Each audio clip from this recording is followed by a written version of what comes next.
Estamos com o Steve Gillett, ele é o editor do Playmaker, domínio inglês do 00, e vamos falar com ele um bocadinho sobre o Arsenal Futebol do Porto, porque o Steve, naturalmente, é um expert no futebol britânico.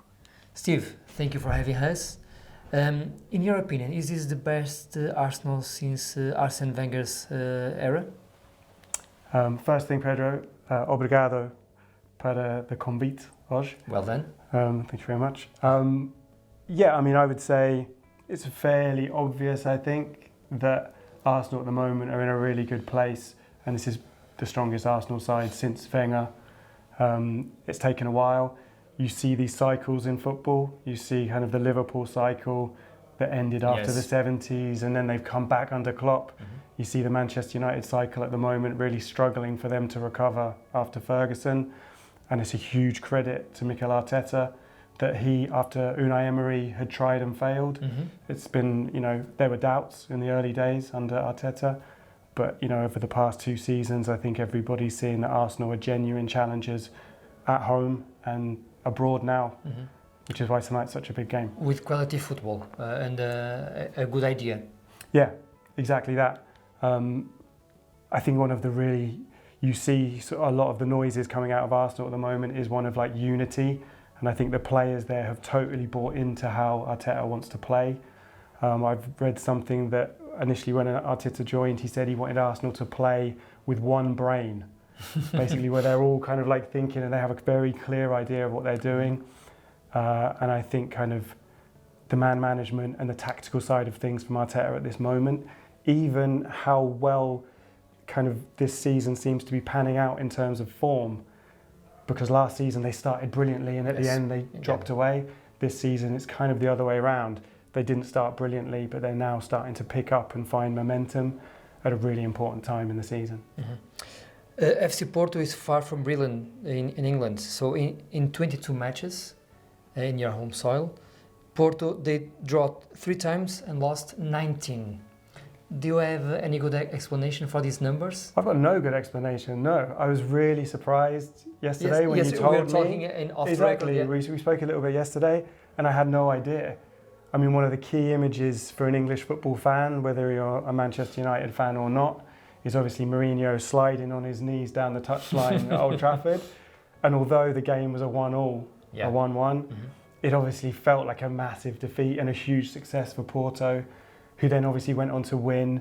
So I think English fans generally have this idea of, well, they definitely have an idea of Portuguese teams being kind of tactically well set up, very smart, difficult to beat.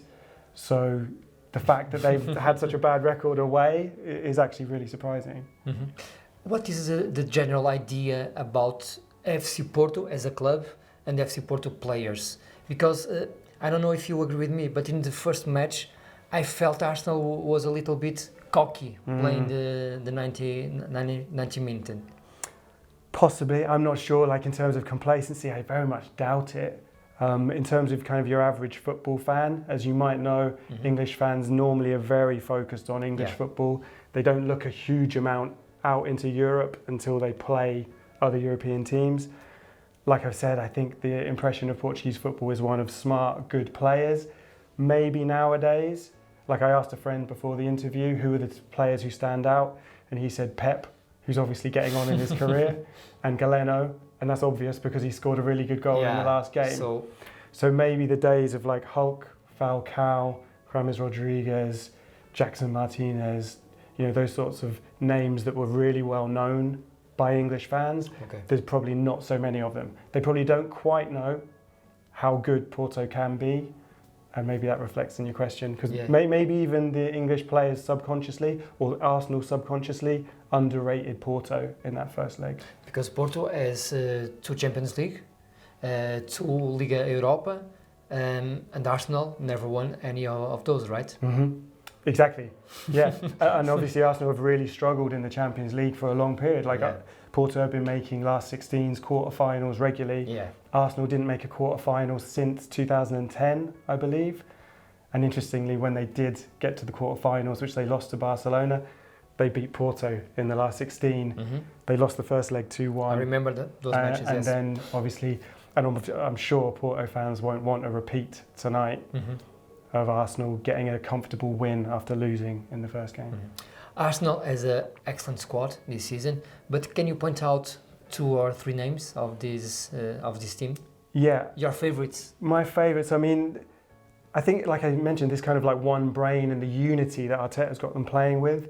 And tactically, we might mention in a bit kind of how he's got them tactically set up. I'd throw some normal names at you in terms of Bukayo Saka. He's got 13 goals and 8 assists this season. I'd say he's the real danger man, and when Arsenal really need to create, it looks to me like they go to that right side.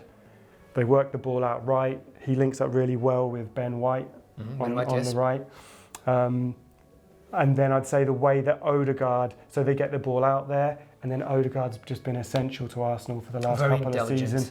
Super intelligent, great quality. He's really high in terms of key passes in the Premier League this season, short ones. So basically in that little area on the edge of the box, he's the one trying to unlock things. And if you see the goal that they beat Brentford with at the weekend, it was a cross from White, but the guy playing the ball that released White was Odegaard. Yes. I think he's the brains in that team. And then the other one I'd probably mention is an obvious one, as an England fan looking forward to the Euros. You know, we knew Declan Rice was a good player at West Ham. People wondered whether he was a £100 million footballer. I think this season he's showing that he's a very good player, and he gives them a stability and a belief that maybe they didn't have last season. If you were FC Porto manager, what would be your tactical approach for tonight's game? Well, I think they've got a goal. So they've got a goal, and I think Portuguese teams normally, like we say, very switched on, tactically smart. So they've got a good advantage. Protect it. I mean, if Porto can come away with a clean sheet, they progress. In terms of how you get the clean sheet, they could probably learn some tips from Brentford at the weekend, because Brentford really ran Arsenal close. Yep. You know, if you're competitive, if you're organised, you can get a lot of success. You definitely want to stop Saka and Trossard out wide. And then the area I'd really look at is possibly the fullbacks. You've got Kirill on the left and White on the right.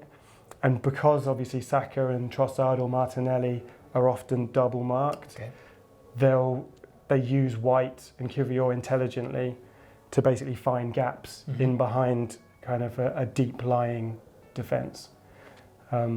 But yeah, if Porto can have a good defensive display tonight, you never know. We were last question, Steve. We were speaking a little bit before this conversation, and you were explaining a new tactical idea of Arteta. Very interesting. Can you tell us? Yeah, well, it's been picked about up. that? Sorry, yeah, it's been picked up quite a bit by kind of the English pundits. So the likes of Jamie Carragher have analysed it on English TV, and basically because they're dominating a lot of games, they're playing a lot of football in the other team's half, which could be the case tonight. And they play quite aggressively with basically the 2 centre-backs doing the job of stopping counter-attacks and marking any forwards. And then they'll play with Jorginho as a pivot, with Ben White and Kirill, so a 2 and a 3. And then you're basically looking at 5 guys. 3-5. Yeah, exactly, a 2-3-5, with those 5 all just looking to probe and find kind of danger areas in the other team. With total freedom, the 5 guys in the front with freedom? Yeah, with freedom to a point. I mean, I'm sure Arteta's got patterns of play and everything. I mean, what I would say is that Arsenal this season defensively have been very good. They've got the most clean sheets in the league, conceded fewer Premier League goals than any team. And it may be partly because they're keeping other teams away from their goal. They're looking to play as much as possible in the other half, and they're limiting the number of shots and opportunities that other teams have against them.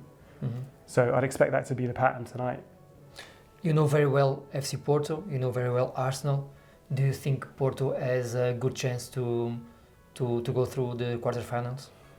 I think they've got, a good chance. I mean, I think sometimes people can be guilty of overhyping things. I mean, Arsenal on a great run, they're 8 straight victories in the Premier League. They've obviously got a very expensive squad. They're in a very good moment. But Porto go into it. They're also a very big European club. They're 1-0 up. I think maybe if the away goals rule was still in operation, I thought Porto would have a fantastic chance tonight. I still think they've got a good chance. they might need Arsenal to have a slightly lower performance level, because if Arsenal are at their best, they've got a good chance of going through.